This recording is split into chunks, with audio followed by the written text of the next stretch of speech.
He laughed while she was still on the floor, glasses shattered, knee bleeding because he knew no one would stop him. Then the man at the next table stood up, said his name out loud, and the entire room went dead silent. That's when the rich teen realized this wasn't a joke anymore. If this story pulled you in, make sure to hit that subscribe button so you never miss what's coming next. I've got another unforgettable story dropping tomorrow. And while you're here, jump into the comments and tell me where you're watching from. I love seeing our community from all around the world. Alright, let's get back into it. He laughed while she was still on the floor, glasses shattered, knee bleeding because he knew no one would stop him. Then the man at the next table stood up, said his name out loud, and the entire room went dead silent. That's when the rich teen realized this wasn't a joke anymore. If this story pulled you in, make sure to hit that subscribe button so you never miss what's coming next. I've got another unforgettable story dropping tomorrow. And while you're here, jump into the comments and tell me where you're watching from. I love seeing our community from all around the world. Alright, let's get back into it. The restaurant had earned its reputation not through excellence, but through consistency. Polished wood tables that caught the warm glow of pendant lights, leather booths worn smooth by years of wealthy patrons, and soft jazz that played just loud enough to fill the silence without demanding attention. The walls were decorated with tasteful black and white photographs of the city's skyline, back when it was still finding its identity. Everything here was designed to feel timeless, expensive, comfortable. A place where money didn't need to announce itself, because it was already understood. The floor gleamed under regular maintenance, but beneath that shine lay the same unspoken hierarchy that governed every interaction within these walls. Customers who tipped well received faster service. Complaints from expensive suits traveled upward to management. Complaints from staff traveled nowhere at all. The air carried the mingled scent of seared steaks, butter-soaked lobster, and wine that cost more per glass than most people made in a day. This was a place built on appearances, where discomfort was meant to stay hidden and civility was a performance everyone had agreed to maintain. The rhythm here never changed. Waitstaff moved like shadows between tables, anticipating needs before they were spoken. The kitchen operated with mechanical precision. Glasses clinked softly. Conversations hummed at a controlled volume. Even laughter was expected to remain refined, measured, appropriate. Time moved differently in places like this, not forward, but in careful circles that kept everything exactly as it had always been. People came here because they knew what to expect. Predictability was part of the luxury. She had learned to navigate this world without leaving fingerprints. Isabella Harris moved through the restaurant with practiced invisibility. Her uniform, a blue and white ensemble that somehow managed to look both professional and diminishing, pressed and spotless, despite 6 hours of constant movement. Her dark hair, highlighted with warm caramel tones, was pulled back neatly, framing a face that had learned to hold pleasant neutrality the way others held weapons. Her hands knew the weight of every tray, the balance required to carry 3 entrees and 4 drinks without spilling a drop. Her body had memorized the narrow spaces between tables, the angles needed to avoid brushing against customers who might complain about being touched. The ache in her lower back had become as familiar as her own heartbeat, so had the tightness in her calves, the burning in the arches of her feet, and the way her shoulders had started to curve slightly forward from years of carrying weight they weren't designed to hold. She'd developed a pattern of breathing that kept exhaustion at bay, shallow enough not to be noticed, deep enough to keep moving. Survival here meant understanding that you were seen only when convenient, and blamed for everything when you weren't. Isabella had not always moved this carefully through rooms where she didn't belong. Once, she'd believed that hard work and decency would eventually be rewarded, that people with power would recognize effort when they saw it. The restaurant had taught her otherwise, one shift at a time, until staying quiet became easier than hoping things might change. She'd learned which customers wanted conversation and which wanted silence. She'd learned to recognize the difference between a genuine smile and one that preceded a complaint. She'd learned that "I'm sorry" was a survival tool, deployed automatically, regardless of fault, because taking blame was faster than defending yourself. Most importantly, she'd learned that the restaurant wasn't really about food, it was about maintaining an illusion, and her job wasn't to serve meals. It was to be invisible until needed, then disappear again before she became inconvenient. The evening shift was always the hardest. Morning customers came in tired, left quickly, tipped predictably. Lunch customers were distracted, rushed, transactional. But evening customers arrived with expectations. They came to be seen, to feel important, to exercise the kind of casual authority that money provided. They lingered over wine. They sent dishes back for reasons that had nothing to do with temperature or taste. They snapped fingers when they wanted attention and looked through you when they didn't. Isabella had learned to read the room before stepping into it. Tonight, the energy felt familiar: businessmen celebrating deals at corner tables, couples on obligatory date nights trying to remember why they'd chosen each other, and scattered individuals dining alone with phones or newspapers as companions. The usual Friday evening crowd, predictable, manageable. Then the door opened, and the restaurant's carefully maintained equilibrium shifted. 3 young men entered with the kind of confidence that didn't ask for permission. They were dressed expensively but carelessly, designer jackets worn open, shirts untucked deliberately, sneakers that cost more than Isabella's monthly rent. The one in front wore a dark jacket over a gray shirt, his white sneakers still pristine despite the wet streets outside. His face carried the particular smugness of someone who'd never been told no and meant it. Behind him, his friends followed with matching expressions of casual entitlement. Derek Murray didn't walk into rooms, he claimed them. The hostess, Jenny, greeted them with practiced brightness that didn't quite reach her eyes. Isabella watched from across the dining room as Jenny led them to a booth near the center, exactly where Derek had probably insisted, where he could be seen by everyone and see everyone in return. The kind of table that wasn't about privacy. It was about presence. They slid into the booth with loud ease, their laughter already pitched higher than necessary. Derek stretched his arms across the back of the seat, surveying the restaurant like he owned it. One of his friends, shorter, stocky, wearing an identical expression of bored amusement, flagged down the nearest server immediately, snapping his fingers twice. Isabella felt her jaw tighten instinctively, then forced it to relax. She'd seen this before. Boys, because that's what they were, regardless of their age or bank accounts, who treated restaurants like their personal playgrounds and staff like entertainment. They'd order too much, eat too little, complain about nothing, and leave a tip that was simultaneously generous and insulting because it came with the expectation of gratitude for their mere presence. She turned back to her own section, balancing a tray of drinks destined for table 7. The restaurant continued its familiar rhythm around her. Silverware clinked against china. Quiet conversations rose and fell like gentle waves. The kitchen doors swung open and closed with mechanical regularity. Everything felt normal. Everything felt safe. Isabella didn't notice the man in the black suit seated alone at the booth directly beside where Derek and his friends had settled. Didn't notice the way he sat perfectly still, his hands resting calmly on the table. Didn't notice how his eyes tracked every movement in the room, with the kind of awareness that came from years of knowing exactly when to watch and when to act. Kevin Minella noticed everything, and he had just started paying attention. Derek Murray had never learned to lower his voice because he'd never needed to. His laughter cut through the restaurant's carefully maintained ambiance like a knife through silk, sharp, deliberate, and entirely unconcerned with the disruption it caused. He leaned back in the booth, one arm draped casually over the leather backing, the other reaching for the glass of whiskey that had appeared within 60 seconds of his arrival. Speed like that didn't happen by accident. It happened because the staff had already been warned by the hostess. VIP table. Don't make them wait. This place is dead tonight, Derek announced, loud enough for nearby tables to hear. His voice carried the particular drawl of someone who'd grown up being listened to, whether or not he had anything worth saying. Thought you said this spot was supposed to be exclusive, Tyler. The stocky friend to his right, Tyler, shrugged, scrolling through his phone with his free hand while the other gripped an imported beer that cost $18. It is exclusive. That's why it's boring. Old money comes here to feel young. Young money comes here to feel respectable. He glanced up with a smirk. We come here because my dad owns part of it.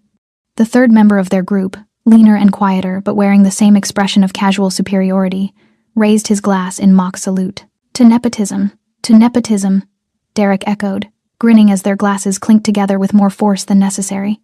The sound made an elderly woman at the adjacent table flinch slightly. She glanced over, her expression hovering between disapproval and uncertainty, then returned to her meal without saying anything. Derek noticed. He always noticed when people chose silence over confrontation. It was permission, as far as he was concerned. Permission to continue. Permission to escalate. This was Derek's natural habitat spaces where money translated directly into immunity, where consequences were abstract concepts that applied to other people in other places. He'd been raised in environments like this. Country clubs where members' children could break equipment and have it blamed on staff. Private schools where disciplinary action meant a phone call to parents who wrote checks large enough to redefine the term disciplinary action. Summer homes where local laws seemed more like suggestions that could be negotiated away with the right last name and the right attorney. His father had taught him, intentionally or not, that the world operated on a simple principle. Some people matter, and some people serve. The distinction wasn't about worth or character, it was about power. And power, Derek had learned, came from knowing you could do almost anything and walk away unscathed. Where's our server? Tyler asked, glancing around with exaggerated impatience despite having been seated less than 5 minutes ago. I'm starving. You're always starving, the lean friend Josh muttered, but he was already scanning the room too, looking for someone to summon. Derek's eyes landed on Isabella before theirs did. She was 3 tables away, setting down plates with practiced efficiency. Her movements were quick but controlled, her expression pleasantly neutral in that way. Service workers perfected present but not intrusive, helpful but not familiar. She wore a blue and white uniform that looked somehow both professional and apologetic, as if the clothes themselves were designed to say, I'm here to help, please don't complain about me. Something about that expression, that careful neutrality, irritated Derek immediately. It reminded him of every adult who'd ever smiled while thinking he was a spoiled brat, every teacher who'd passed him despite mediocre work, because failing a Murray would create complications nobody wanted. Every service worker who'd swallowed insults because keeping their job meant tolerating his behavior. That smile wasn't respect. It was fear pretending to be politeness. And Derek had always enjoyed testing where politeness ended and fear began. That one, he said, gesturing toward Isabella with his whiskey glass. She looks competent, probably actually gives a shit about her job. Tyler followed his gaze and snorted. For now. Give her 5 more years in this place and she'll look like every other dead-eyed server who hates their life. Depressing, Josh added, though he was grinning. Accurate, but depressing. Isabella finished with her table and turned toward the kitchen, her path bringing her directly past their booth. Derek watched her approach, noting the slight fatigue in her posture that she was trying to hide, the way her smile had become a permanent fixture rather than a genuine expression. She probably practiced that smile in the mirror, probably told herself it was professional, probably believed that if she just kept her head down and worked hard enough, things would eventually get better. Derek had seen that hope before. He'd watched it die in people. Excuse me, he called out as she passed, his tone hovering somewhere between polite and mocking. Think we could get some service sometime tonight? Or are we supposed to just starve while you take care of everyone else first? Isabella stopped, turned, and deployed that careful smile with impressive speed. Of course. I'm so sorry for the wait. Someone will be right with you, this isn't my section. But let me find your server. Why can't you just take our order? Derek pressed, leaning forward slightly. You're here. We're here. Seems efficient. I'd be happy to. But your server will have your table in their system, and... Jesus. It's not that complicated, Tyler interrupted, laughing. We want food. You bring food. That's literally the entire job description. Isabella's smile tightened almost imperceptibly at the corners. Let me grab some menus and We don't need menus, Derek said, his voice taking on an edge of amusement. We've been here before. Just bring us the steak medium rare and another round of drinks. Think you can handle that without a manual? There was a pause. Brief, barely noticeable to anyone not paying attention, but Derek was paying attention. He saw the moment Isabella calculated whether pushing back would cost her more than complying would. Saw her choose compliance. Saw her swallow whatever she actually wanted to say and replace it with agreement. Of course, she said, her voice remaining professionally pleasant. 3 steaks, medium rare, and another round. I'll put that in right away. Appreciate it, Derek said, his tone making it clear appreciation had nothing to do with it. Isabella nodded and walked toward the kitchen, her pace just slightly faster than before. Derek watched her go, then turned back to his friends with a satisfied grin. See? He said, taking another sip of whiskey. Easy.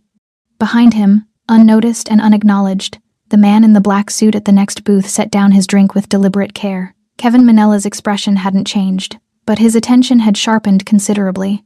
Kevin Manella had learned a long time ago that the most dangerous people in any room were the ones nobody was watching. He sat alone in the booth directly behind Derek and his friends, positioned at an angle that gave him a clear view of the entire dining room without requiring him to turn his head. The black suit he wore was expensive, but understated, tailored perfectly to his frame. No tie. The collar of his dark shirt opened just enough to reveal the edge of ink that disappeared beneath the fabric. Tattoos that told stories he didn't share with strangers. Stories that didn't need to be shared, because the people who needed to know already did. His hands rested flat on the table, fingers relaxed but not careless. No fidgeting, no unnecessary movement. The kind of stillness that came from years of understanding that every gesture communicated something, and silence often communicated more than words ever could.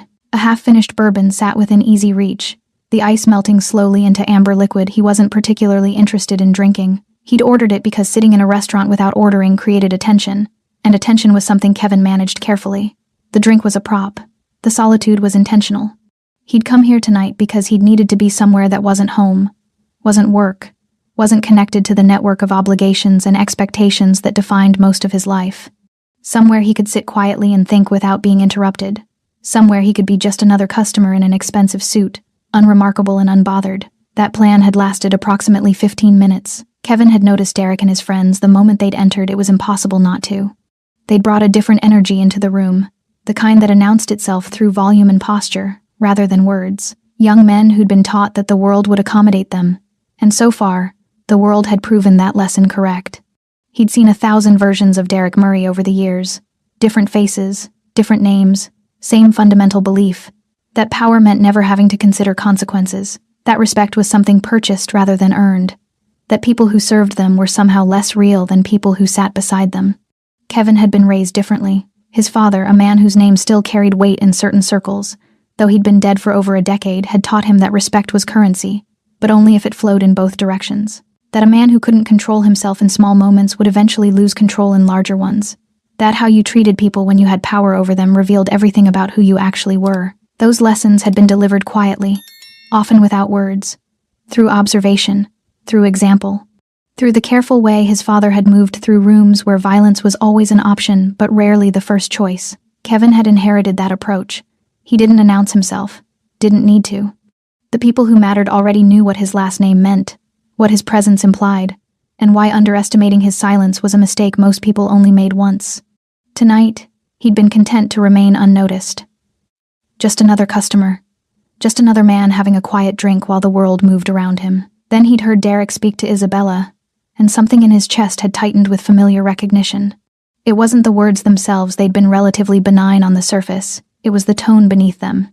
The casual cruelty wrapped in politeness. The way Derek had watched her calculate whether resisting would cost more than complying. The satisfaction in his expression when she'd chosen compliance. Kevin knew that dynamic intimately.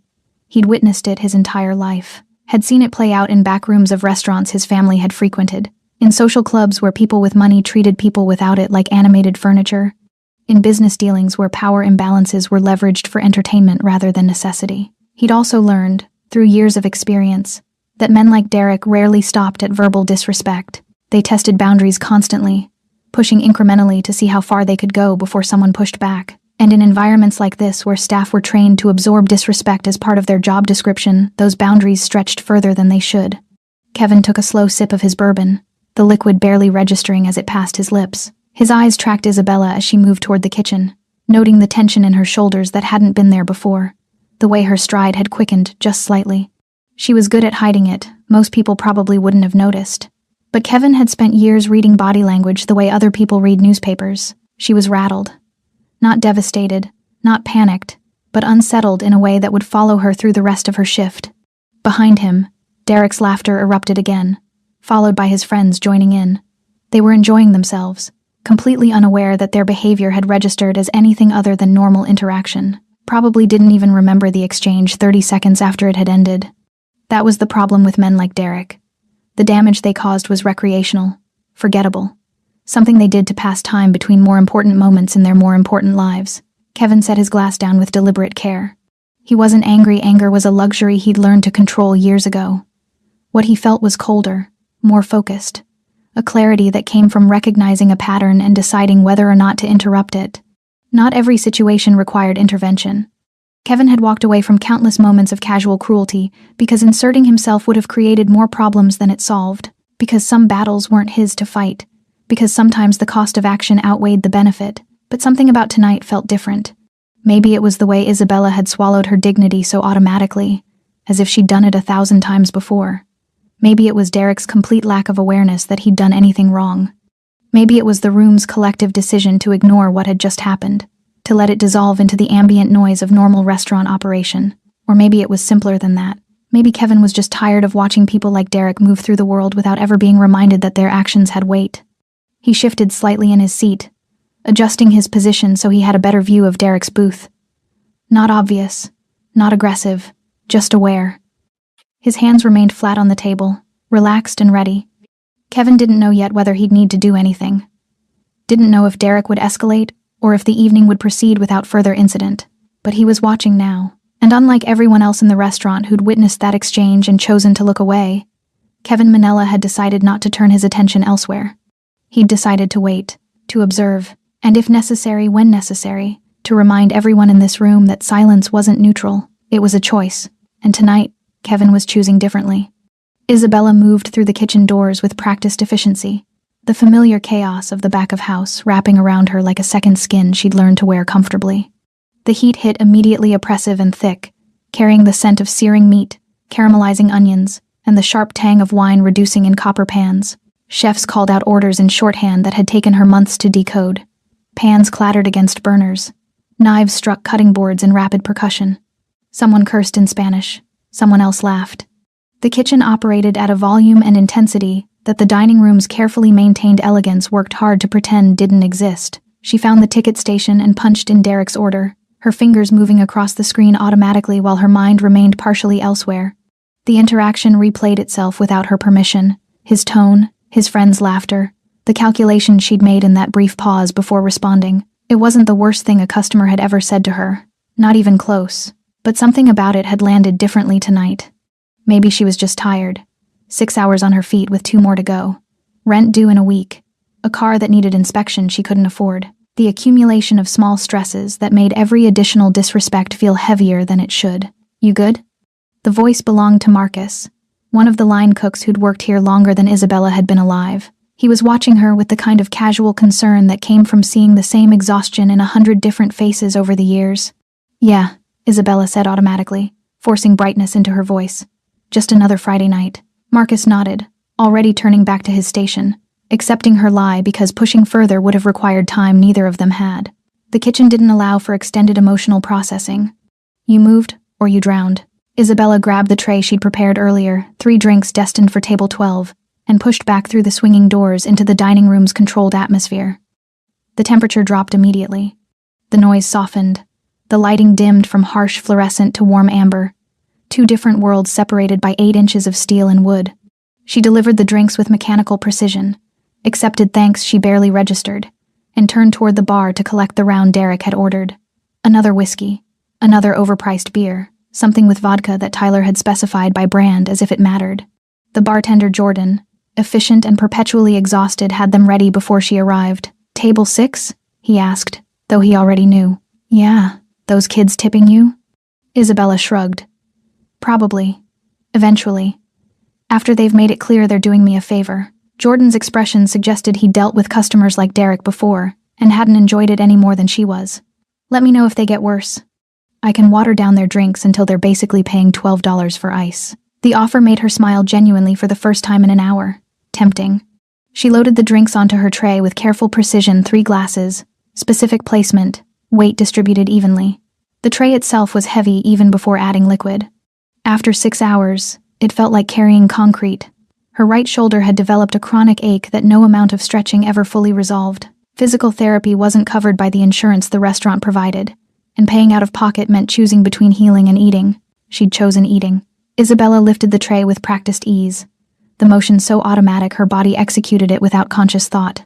One hand beneath for support, the other steadying the edge. Weight balanced across her forearm and shoulder, 3 steps to test stability before committing to the full walk. The dining room stretched before her, a obstacle course of tables, chairs, and customers she'd navigate without incident because she always did. Muscle memory guided her around table 9, past the elderly couple at 11, through the narrow gap between the bar and booth 7, where a businessman sat alone, typing on a laptop while his food grew cold. Derek's booth sat directly ahead, positioned along the main aisle where foot traffic was highest. Deliberate placement. Maximum visibility. She could see them from here, Tyler scrolling through his phone, Josh leaning back with casual arrogance, Derek himself gesturing broadly while telling some story that had made him laugh at his own punchline. She was 12 feet away when she noticed Kevin Manella for the first time. Not because he'd done anything to attract attention, the opposite, actually. He sat so still in the booth beside Derek's that he'd become almost invisible despite his size and presence. But something about that stillness made him suddenly visible to her, the way a predator becomes noticeable the moment you realize it's been watching you the entire time. He was looking directly at Derek's table, not glancing, not casually observing, looking, with the kind of focus that suggested he was cataloging information, rather than simply passing time. Isabella's attention lingered on him for perhaps 2 seconds, noting the black suit, the tattoos visible at his collar and wrists. the way his hands rested on the table with unsettling calm, before her training reasserted itself and she looked away. Customers who wanted privacy deserved privacy. Staring was unprofessional. She was 8 feet from Derek's booth when Tyler noticed her approaching. "Finally," he announced, loudly enough for surrounding tables to hear. "Thought maybe you got lost." "Sorry for the wait," Isabella replied automatically, the apology emerging before she'd consciously decided to speak. Years of conditioning. Apologize first. Think later. 6 feet away, Derek turned to look at her, his expression already amused by something only he understood. He said something to Josh that Isabella couldn't quite hear, but both of them laughed in response. The kind of laugh that preceded entertainment at someone else's expense. 4 feet. Isabella's focus narrowed to pure execution. Don't spill, don't stumble, don't give them any reason to complain. The tray felt heavier than it should, her shoulder burning with familiar strain. Almost there. 3 feet. Derek shifted in his seat, his body language suggesting he was preparing to say something. Probably another comment delivered with that particular tone that made insults sound like conversation. She'd smile through it. Deliver the drinks. Walk away. 2 feet. That's when Derek's leg moved. Not dramatically, not obviously. Just a subtle extension into the aisle, his foot crossing from beneath the table into the narrow path Isabella needed to traverse. Casual, deliberate, deniable. She saw it at the last possible second. Her brain registered the obstruction and sent emergency signals to muscles already committed to forward motion. Her body tried to adjust, tried to compensate, tried to execute the kind of last-minute correction that might have worked if she'd been carrying nothing, if she hadn't been on her feet for 6 hours, if her reflexes hadn't been dulled by exhaustion. But she was carrying 12 pounds of glass and liquid. And she had been on her feet for 6 hours, and her reflexes were dulled.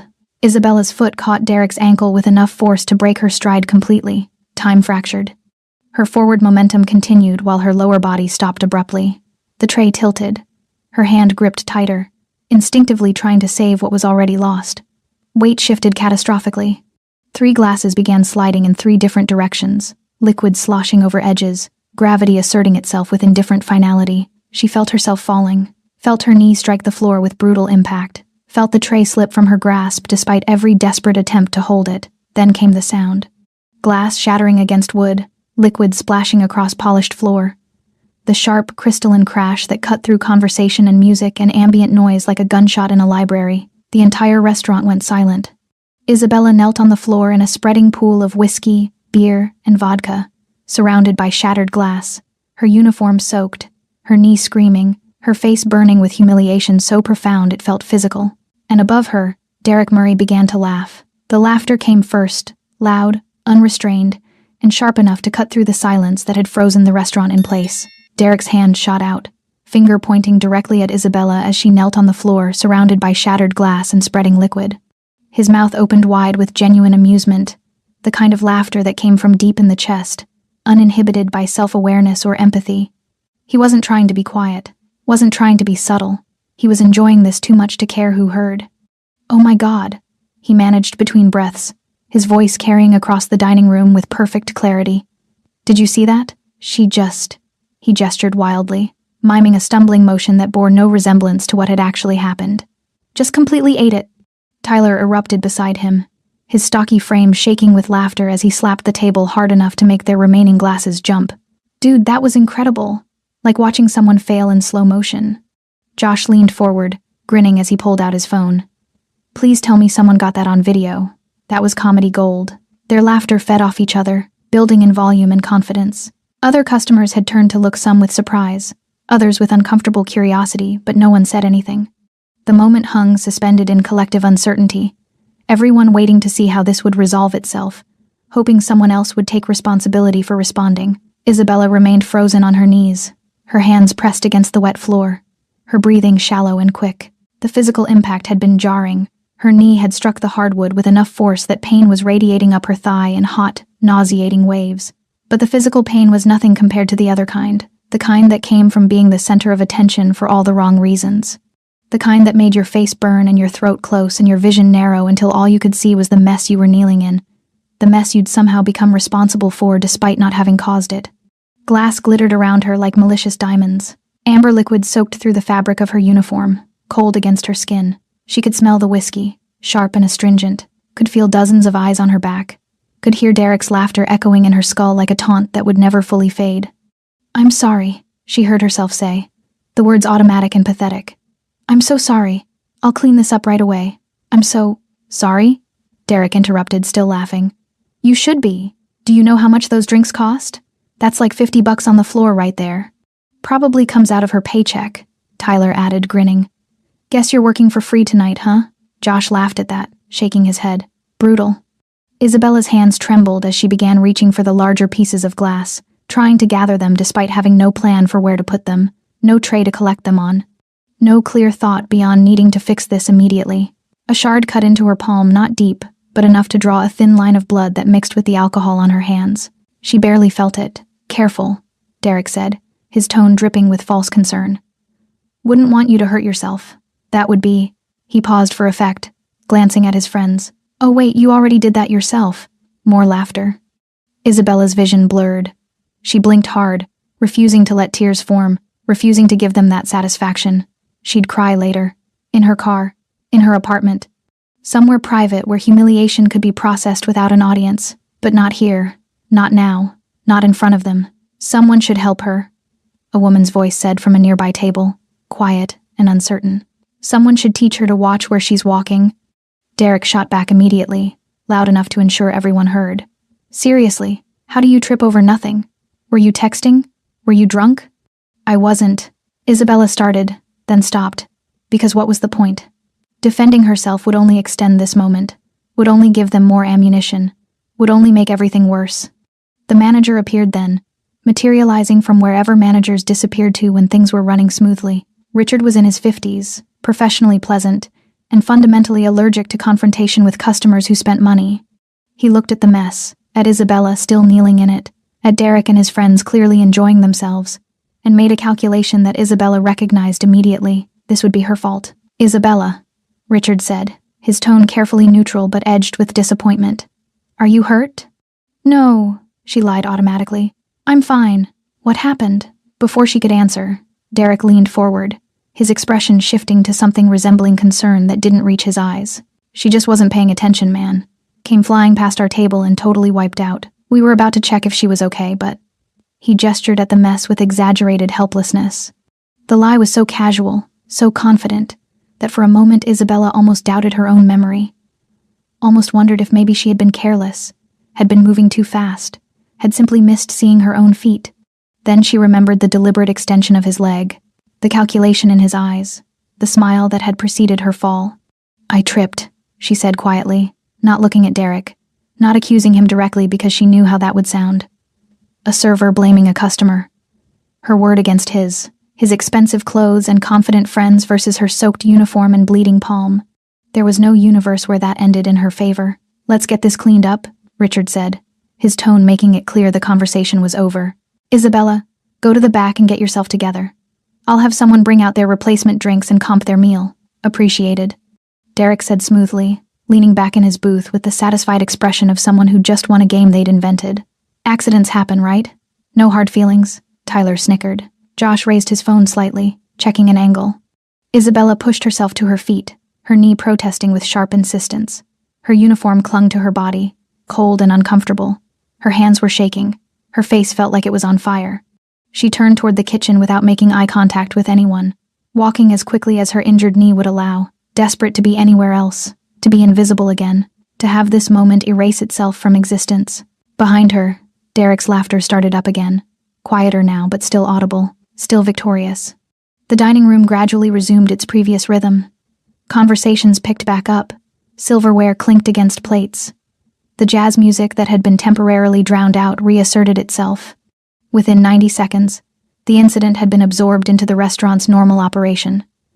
A minor disruption, a momentary awkwardness, nothing that would be remembered past tonight, except by Isabella, who would remember it forever, and by Kevin Manella, who hadn't moved from his booth, who hadn't looked away, whose hands had slowly curled into fists against the table, whose expression had shifted from observation to decision. The kitchen doors swung shut behind Isabella with a soft pneumatic hiss, cutting her off from the dining room and its carefully maintained illusions. She made it exactly 6 steps before her composure shattered. Her back hit the cold tile wall beside the dry storage area, away from the main kitchen line where the cooks worked, away from the dish pit where servers congregated between tables, away from anyone who might see what was happening to her face.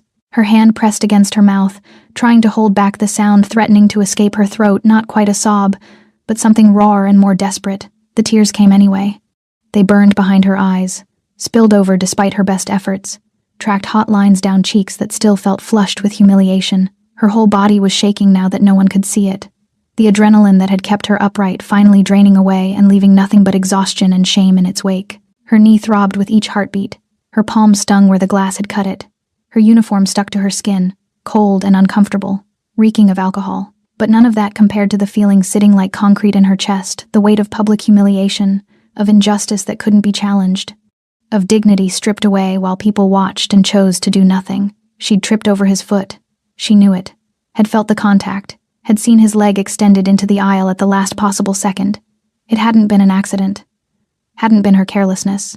He'd done it deliberately, for entertainment, because he could, and no one had said anything. The customers who'd watched had looked away within seconds.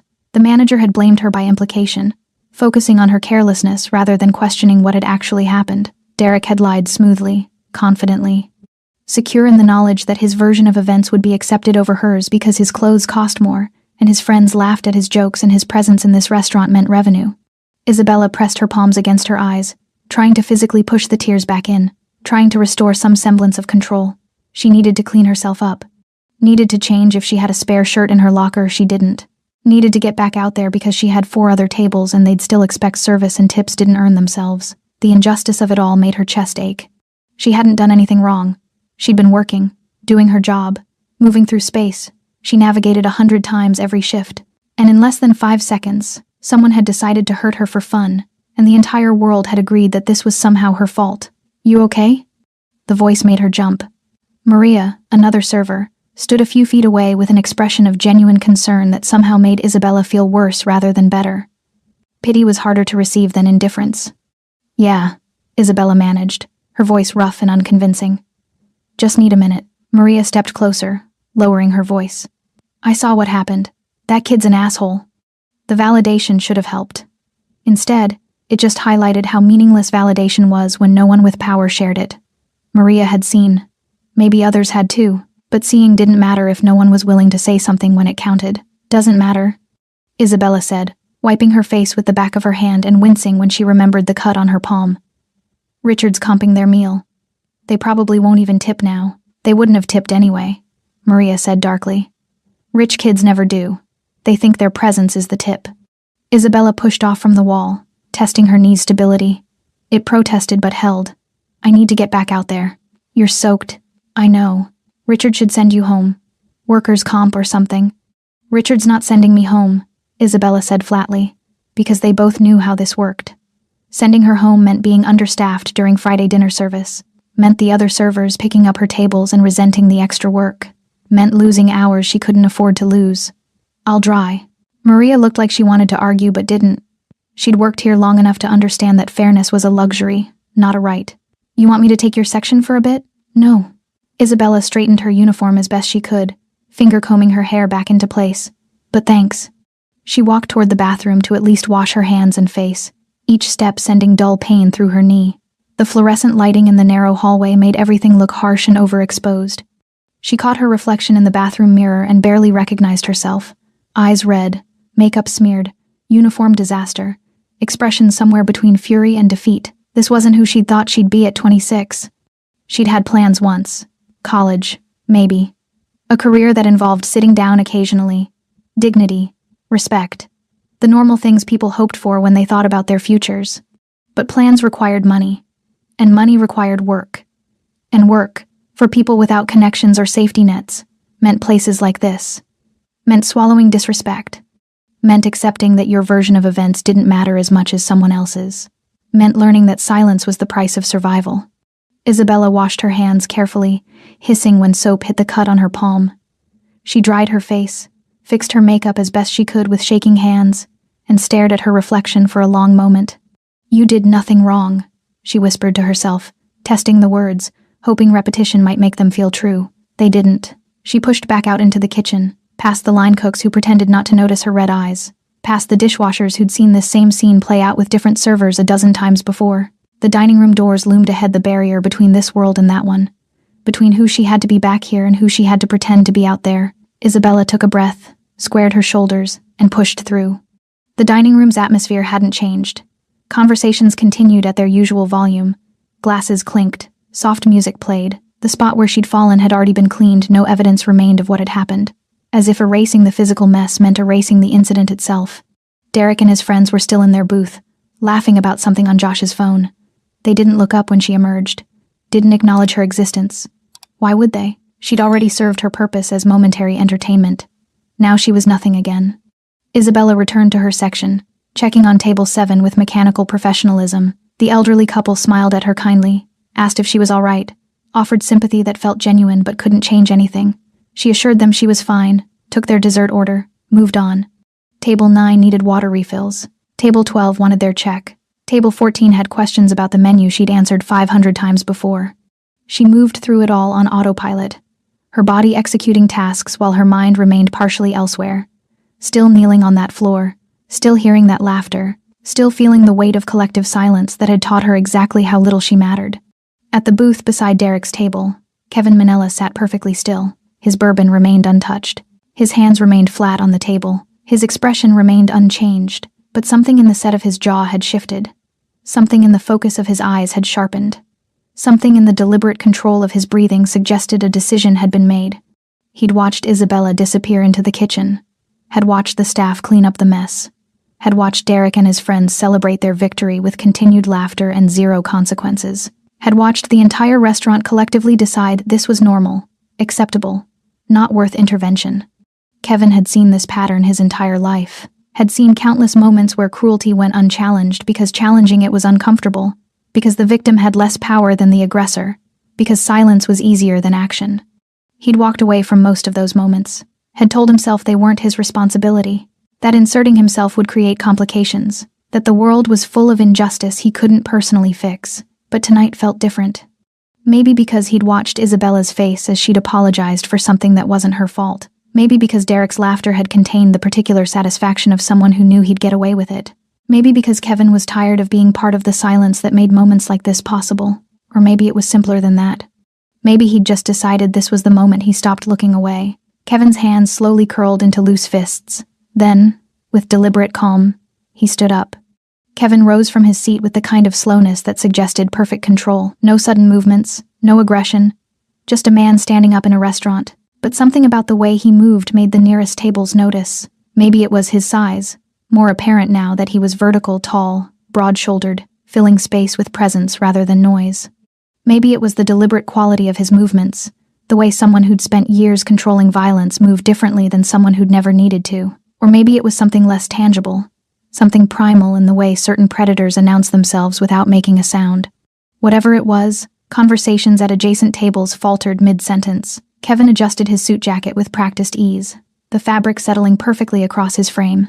The tattoos at his collar and wrists were more visible now, dark ink that disappeared beneath expensive cloth, symbols and words that told stories to people who knew how to read them. His face remained neutral, almost pleasant, but his eyes had taken on a quality that made looking directly at them uncomfortable. He took one step toward Derek's booth. The laughter died immediately. Derek noticed him first, his peripheral vision catching the movement, his brain registering that someone large was approaching their table with purpose. His smile faltered, replaced by confusion that hadn't yet evolved into concern. Tyler and Josh followed his gaze, their own expressions shifting from amusement to curiosity. "Can we help you?" Derek asked, his tone still carrying traces of the confidence that had defined his entire evening. The words came out casual, almost dismissive, the way someone speaks when they're not yet aware they should be worried. Kevin stopped at the edge of their booth, standing close enough to cast a shadow across their table. He didn't lean forward aggressively, didn't raise his voice, didn't make any gesture that could be interpreted as threatening. He simply looked at Derek with the kind of attention that made it clear this wasn't a casual conversation. When Kevin spoke, his voice was quiet, barely above normal, speaking volume, but it carried through the space with perfect clarity. The kind of voice that didn't need volume because it assumed it would be heard. "You tripped her." 3 words.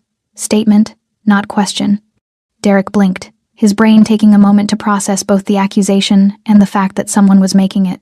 His mouth opened, closed, then opened again. Excuse me?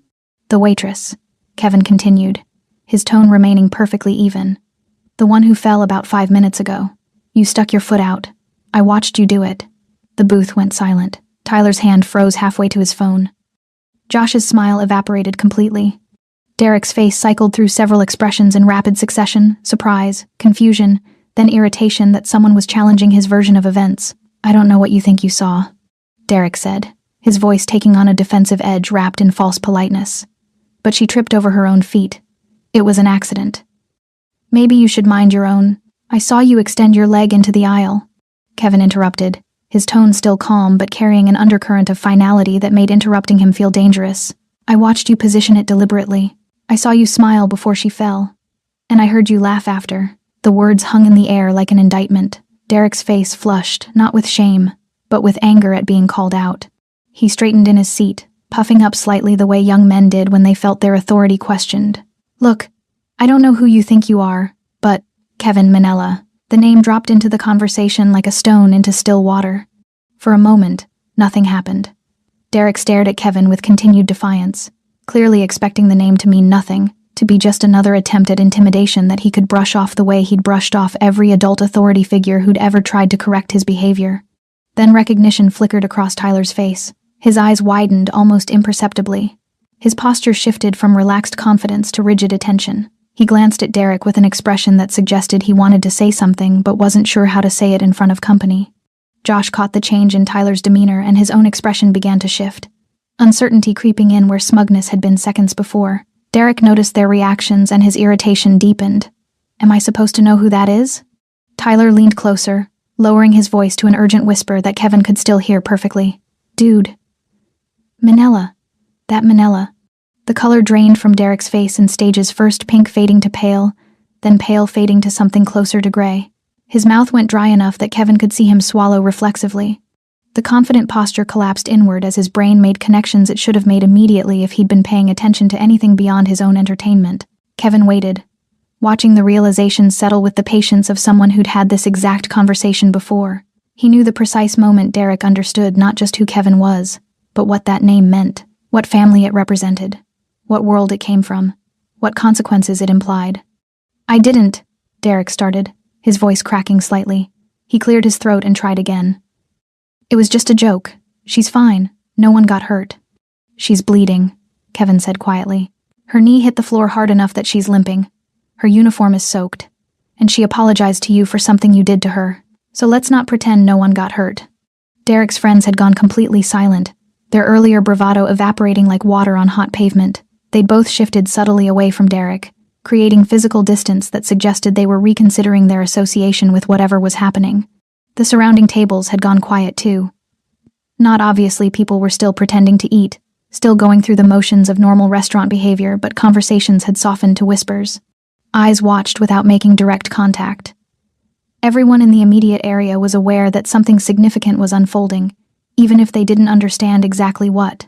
Kevin let the silence stretch, let Derek's discomfort build, let the weight of attention and expectation settle over the booth like a physical presence. Then he leaned forward slightly, just enough to close the distance, just enough to make this conversation more intimate and more inescapable. Here's what's going to happen, Kevin said, his voice dropping even lower, forcing Derek to strain to hear every word.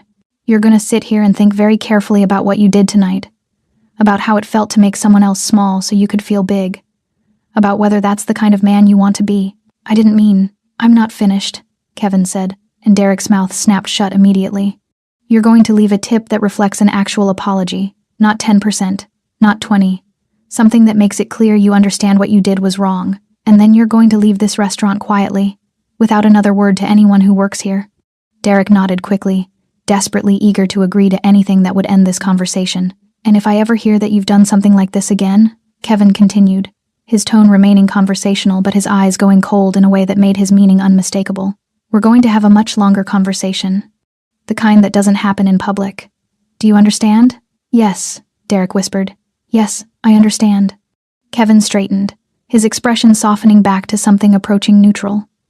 He adjusted his cuffs with casual precision, taking his time, making it clear he wasn't being rushed or dismissed. Good, he said simply. Then he turned and walked back to his booth with the same deliberate calm he'd approached with. leaving Derek and his friends sitting in stunned silence. The restaurant remained frozen for several heartbeats.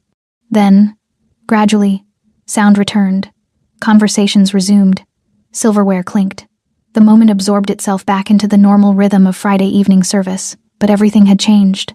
Derek stared at the table, his face still pale, his hands trembling slightly. His friends said nothing, and Kevin Manella sat back down, picked up his bourbon, and took a slow sip. His expression revealed nothing, but anyone watching closely would have noticed the faintest suggestion of satisfaction in his eyes. Kevin sat down in his booth with the same measured calm he'd approached Derek's table with, his movements suggesting the conversation had required no more energy than ordering dessert. He didn't look back, didn't need to. He could feel the shift in the room's atmosphere, the way silence had replaced Derek's earlier laughter, the way nearby tables had stopped pretending they weren't paying attention, the way the entire restaurant had collectively held its breath and was only now beginning to exhale. His bourbon sat exactly where he'd left it, the ice mostly melted, the liquid diluted past the point of being worth drinking. He took a sip anyway, more for the ritual than the taste, giving Derek and his friends time to process what had just happened without the pressure of continued observation. Behind him, he heard the scrape of a booth bench, whispered conversation, too quiet to make out words, but urgent enough that the tone carried. The rustle of a wallet being retrieved, bills being counted with shaking hands. Kevin set his glass down and finally allowed himself to glance back. Derek was standing now, his face still pale, his earlier confidence completely absent. He placed several bills on the table. Kevin couldn't see the denomination from this angle, but the stack was thick enough to suggest Derek had understood the assignment. Tyler and Josh were already on their feet, hovering near the booth's edge with the nervous energy of people desperate to leave but unsure if they had permission. No one was laughing. No one was making jokes. No one was meeting anyone else's eyes. Derek moved toward the exit with quick, stiff steps, his friends following close behind like they were afraid being separated might somehow make things worse. They didn't stop at the host stand, didn't acknowledge the staff, didn't look at any of the customers who'd witnessed their humiliation. The door opened, admitting a brief gust of cool evening air, then closed behind them with a soft chime that felt inappropriately cheerful given the circumstances. They were gone. The restaurant exhaled collectively, conversations resuming with slightly more energy than before, as if people needed to re-establish normalcy after witnessing something that had disrupted the usual social order. Within 30 seconds, the dining room had absorbed Derek's departure the same way it had absorbed Isabella's fall, as a temporary disruption that could be smoothed over and forgotten. But not everyone was ready to forget. Kevin watched as Richard, the manager, approached Derek's now empty booth with the cautious energy of someone who'd just realized they might have mishandled something important. He picked up the bills Derek had left. Kevin saw his eyebrows rise at whatever amount he was holding, then looked around the dining room as if searching for an explanation. His gaze landed on Kevin. For a moment, their eyes met. Richard's expression cycled through confusion, uncertainty, and then careful neutrality as his brain made whatever connections it needed to make. He gave Kevin a small nod, acknowledgement without commitment, respect without understanding, then walked away toward the kitchen with the money still in his hand. Kevin returned his attention to his bourbon, content to let Richard's speculation remain just that. He hadn't intervened for recognition or gratitude, hadn't done it to make a statement about himself. He'd done it because someone needed to, and everyone else had chosen not to. Simple as that. The kitchen doors swung open, and Isabella emerged carrying a tray of desserts destined for a table across the dining room. She moved carefully, still favoring her uninjured leg slightly, her uniform mostly dry now but wrinkled from the earlier disaster. Her face had regained some composure, the professional mask back in place, though Kevin could still see traces of strain around her eyes. She didn't know yet what had happened at Derek's table. Didn't know he'd left. Didn't know about the money he'd been forced to leave behind or the fear Kevin had put in his voice. She would find out eventually from Richard, probably, or from one of the other servers who'd witnessed the confrontation. But for now, she simply moved through the dining room doing her job, carrying weight she shouldn't have to carry, maintaining dignity that others had tried to strip from her. Kevin watched her deliver the desserts with practiced efficiency, watched her smile at customers who had no idea what she'd been through tonight, watched her disappear back into the kitchen without once glancing toward the booth where Derek had been sitting. She was stronger than Derek would ever be. Stronger than most people in this room, actually. Strength wasn't about never falling. It was about getting back up when the world had given you every reason to stay down. Kevin pulled out his wallet and placed enough cash on his table to cover his bill, plus a tip that would raise eyebrows. Not because he wanted recognition, but because people like Isabella deserved more than they typically received from people like him. He stood, adjusted his jacket one final time, and walked toward the exit without fanfare or announcement. A few heads turned as he passed. People who'd witnessed the confrontation with Derek and were now watching to see if anything else would happen. Nothing else would happen. Kevin pushed through the door into the cool evening air, the sounds of the restaurant fading behind him as the door swung shut. The street outside was busy with Friday night energy couples walking to bars, groups laughing on corners, cars passing with music bleeding through closed windows. Normal life, normal people, normal problems. Kevin started walking, his hands in his pockets, his expression neutral, his mind already moving past tonight's events toward tomorrow's obligations. He'd done what needed doing. Now it was done. Behind him, inside the restaurant, Richard stood at Derek's table staring at $500 in cash left as penance for a crime the official record would claim never happened. And in the kitchen, Maria was pulling Isabella aside, her voice urgent and excited as she explained what had just occurred, her words tumbling over each other in her rush to share what everyone was already talking about. Isabella listened with an expression that cycled through disbelief, confusion, and something else, something fragile and tentative that looked almost like hope. Isabella stood in the kitchen doorway, one hand pressed against the frame for support, listening to Maria describe what had happened with an expression that suggested she wasn't entirely sure she was hearing correctly. "I'm serious," Maria insisted, her voice low but intense. This guy just stood up and walked over to their table like he owned the place. Didn't yell, didn't threaten, just talked to them. And Derek looked like he was going to pass out. "What did he say?" Isabella asked, her voice barely above a whisper. "I couldn't hear all of it, but I heard him say your name. Said Derek tripped you on purpose. Called him out right there in front of everyone." Maria's eyes were bright with vicarious satisfaction. You should have seen Derek's face when he realized who he was talking to. Went white as a sheet. Isabella's hand moved to her chest, pressing against the ache that had been sitting there since she'd fallen. "Who was he?" "Some guy named Manella, Kevin Manella." Maria paused, watching Isabella's face for recognition. "You know who that is?" Isabella shook her head slowly. "Well, Derek sure did. Soon as he heard the name, he looked like he wanted to crawl under the table." Maria leaned closer, dropping her voice even further, left $500 on the table. $500, Isabella. For drinks they never even finished. The number didn't make sense. Isabella's brain tried to process it and came up empty. "That's not possible. Richard's holding it right now. Ask him yourself." Isabella turned to look across the kitchen where Richard stood near the office, the stack of bills still visible in his hand. He was staring at the money with an expression that suggested he was also having trouble believing what he was seeing. As if sensing her attention, Richard looked up and met her eyes. For a moment, neither of them moved. Then Richard crossed the kitchen toward her, his expression unreadable, the money held carefully like it might disappear if he handled it wrong. "Isabella," he said when he reached her, his tone softer than she'd heard it all night. "This was left on table 6. He held out the bills. Isabella stared at them without reaching out, her hands remaining at her sides. "I don't understand." "It's yours," Richard said simply.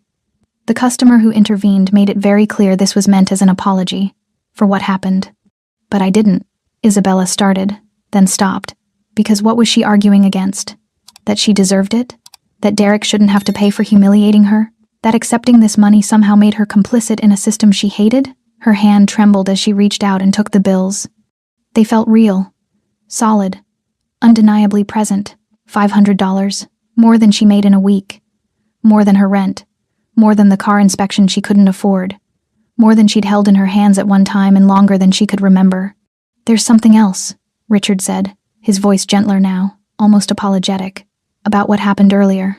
With the fall, Isabella tensed, preparing for the criticism she'd been expecting since the moment glass had shattered against the floor. "I should have asked more questions," Richard continued. "Should have made sure you were actually okay instead of just trying to smooth things over with the customers. That wasn't fair to you." The apology landed so unexpectedly that Isabella didn't know how to respond. She'd been working here for 3 years and couldn't remember Richard ever apologizing for anything. "It's fine," she said automatically, the reflex still strong despite everything that had happened tonight. "It's not fine," Richard said firmly. "But I'm going to try to do better, starting with making sure you take tomorrow off. Paid. Your knee needs rest, and you've earned it." Isabella opened her mouth to protest she needed the hours, needed the money, couldn't afford to miss a shift, but Richard raised his hand to stop her. "Paid," he repeated. "Not negotiable." Then he walked away before she could argue, leaving her standing there with $500 in one hand and a day off she hadn't asked for clutched in the other. Maria squeezed her shoulder. "You okay?" "I don't know," Isabella admitted honestly. The rest of her shift passed in a blur of surreal normalcy. Tables still needed service. Orders still needed taking. Customers still needed attention. But something fundamental had shifted beneath the surface of routine. People looked at her differently, with sympathy, curiosity, respect, or some combination of all three. The elderly couple from Table 7 left her a $50 tip and a note that said simply, "Glad you're all right." Table 9 asked if she needed anything and actually waited for her answer. Even Table 14, who'd been demanding and impatient all evening, softened their tone when asking for their check. By the time her shift ended at 11, Isabella felt hollowed out and overfull at the same time, exhausted but wired, empty but somehow more substantial than she'd been 8 hours ago. She changed out of her uniform in the employee bathroom, moving slowly to accommodate her injured knee. The cut on her palm had stopped bleeding but would probably scar. Her reflection in the mirror looked tired but not defeated. That was something. The money sat in her purse, still feeling unreal. She pushed through the back door into the parking lot where the cool night air hit her face like a benediction. Her car sat in its usual spot under the broken light that maintenance kept promising to fix. She walked toward it carefully, testing her knee with each step, finding it painful but manageable. The lot was mostly empty now, just a few employee vehicles and the manager's car near the back entrance. Isabella reached her car and was searching for her keys when she noticed something, a piece of paper tucked under her windshield wiper. She pulled it free, unfolding it under the dim glow of a distant streetlight. The handwriting was masculine, controlled, unfamiliar. You did nothing wrong. No signature. No explanation. Just 5 words that somehow carried more weight than the $500 in her purse. Isabella read them twice, then a third time, her vision blurring slightly as tears she'd been holding back all night finally demanded release. She stood in the empty parking lot, paper clutched in one hand, and let herself cry, not from pain or humiliation this time, but from something else. Something that felt almost like relief, like vindication, like being seen. Isabella woke the next morning to sunlight streaming through her apartment window at an hour she was usually already halfway through a shift. For a moment, disorientation clouded her thoughts. Why wasn't her alarm going off? Why wasn't she exhausted? Why did her knee hurt? Then the previous night reassembled itself in her memory, piece by piece, until she was fully awake and staring at the ceiling, processing everything that had happened. The fall, the laughter, the humiliation, and then the intervention. The money, the note. You did nothing wrong. She rolled over carefully, testing her knee's condition. Still sore, but better than last night. The kind of injury that would heal with time and rest, both of which she now had, at least for today. Her phone sat on the nightstand, screen dark. She picked it up and found 3 text messages from Maria, sent late last night after Isabella had left. Everyone's still talking about it. Derek's friends are telling people he got thrown out by the Mafia. LOL. You're basically famous. Isabella smiled despite herself, then set the phone back down. Famous wasn't what she wanted. She just wanted to be treated with basic human decency.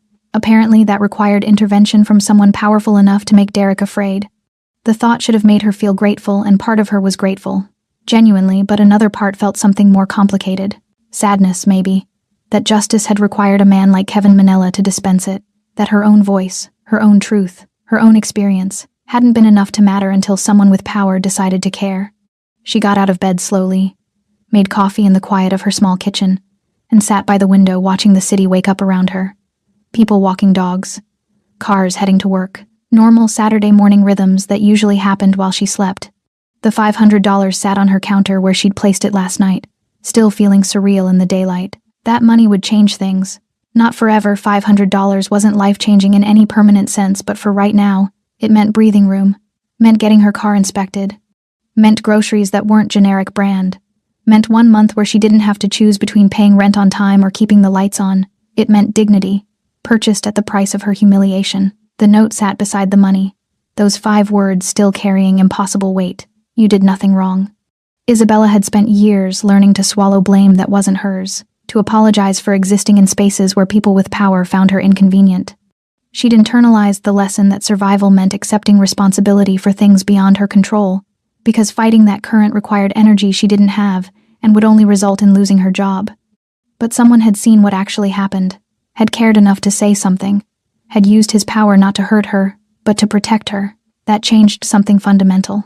Not in the world was still the world, full of people like Derek who believed their money made them untouchable, full of managers like Richard who prioritized comfort over justice, full of systems designed to make people like Isabella invisible. But something in her had shifted. Some small, quiet part that had learned to stay silent was reconsidering whether silence was actually safety or just slow erasure. She finished her coffee, showered carefully to protect her injured knee, and got dressed in clothes that weren't her uniform. The day stretched ahead of her, empty of obligations, and she decided to do something she hadn't done in months. She went for a walk. Not anywhere specific. Just out into the city, moving at her own pace, stopping when she wanted to stop, existing in public space without serving anyone or apologizing for taking up room. People passed her on the sidewalk without incident. No one tripped her, no one laughed, no one made her feel small. It was normal, unremarkable, and somehow, after last night, it felt like a gift. By the time Isabella returned to her apartment that evening, her knee was protesting, but her mind felt clearer than it had in weeks. She made dinner, ate slowly, and sat by the window as the sun set over the city. Tomorrow she'd go back to the restaurant, back to the same job, the same customers, the same underlying dynamics that had created last night's situation in the first place, but she'd go back different.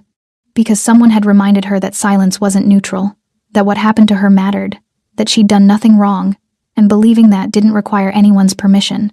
The note still sat on her counter. Isabella picked it up one more time, read those 5 words again, then carefully folded it and placed it in her wallet where she'd see it every day. Some things were worth remembering, some voices were worth listening to, and some moments terrible as they were taught you exactly who you were and who you wanted to become.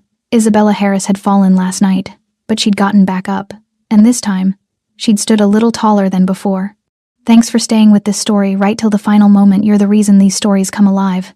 If you're ready for another powerful journey, just tap the next video on your screen. And before you go, leave a quick comment and rate this story from 1 to 10. I'm excited to see your thoughts and connect with you down there.